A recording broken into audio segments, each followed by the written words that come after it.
بسم اللہ الرحمن الرحیم۔ اے مومنو، تم کو مقتول کے بارے میں حکم دیا جاتا ہے۔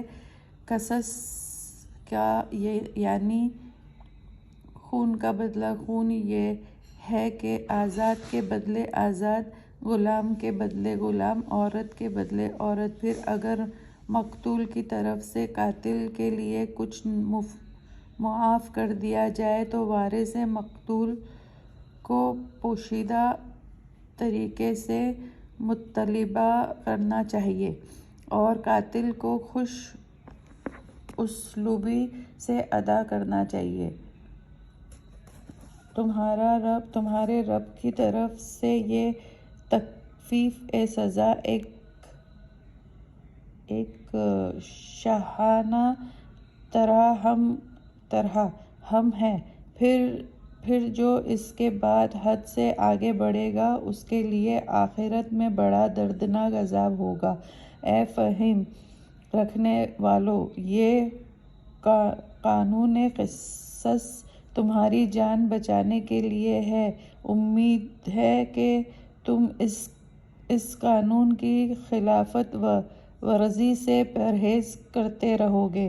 ہم تم پر یہ فرض ہے کہ جب تم میں سے کسی کی موت قریب آ جائے تو اگر وہ ترکہ چھوڑنے والا ہو تو والدین اور دیگر اقربا کے لیے کچھ نہ کچھ بتا دے، یعنی وصیت کر جائے۔ یہ اللہ سے ڈرنے والوں پر حق ہے۔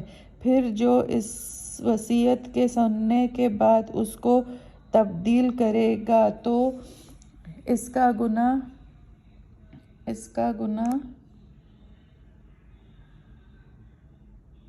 ہی ان پر ہوگا اور اللہ یقیناً سننے والا اور خوب جاننے والا بھی ہے۔ البتہ جس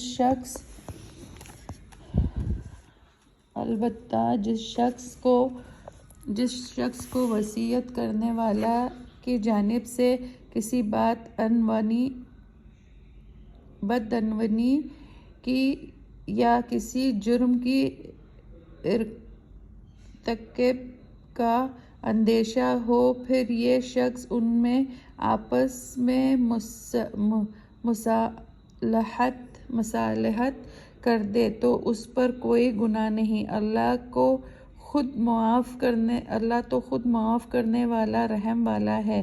اے مومنو، تم پر روزہ فرض کر دیا گیا ہے جس طرح تم سے پہلے لوگوں پر فرض کیا گیا تھا تاکہ تم متقی ہو جاؤ۔ روزے کے چند دن ہیں۔ جو تم میں سے بیمار ہو یا سفر میں ہو تو دوسرے دنوں میں پورے کر لیا کرے، اور جو روزے کی طاقت رکھتے ہیں لیکن رکھتے نہیں تو وہ روزے کے بدلے محتاج کو کھانا کھلا دے، اور جو کوئی نیکی اپنے شوق سے کرے تو اس کے حق میں بہت اچھا ہے۔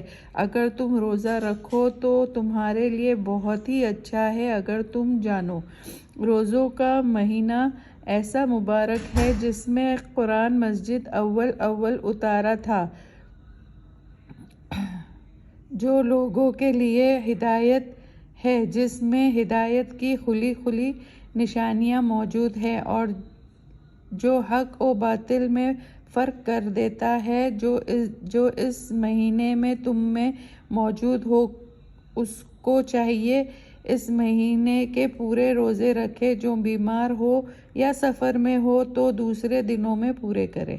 اللہ تو تمہارے لیے آسانی کر دیتا ہے اور سختی نہیں چاہتا تاکہ تم اپنی گنتی پوری کر لو، اور اس ہدایت پر اللہ کی کبریائی اور عظمت کو یاد کرو اور شکر گزار بندے بنو۔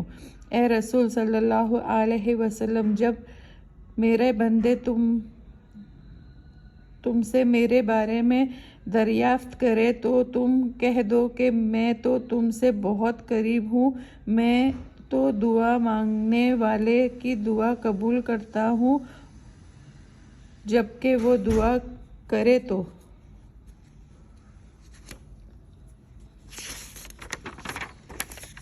وہ بھی میرے حکم کو ماننے اور عمل کرنے اور مجھ پر پورا یقین کرے تاکہ وہ نیک راستے پائے۔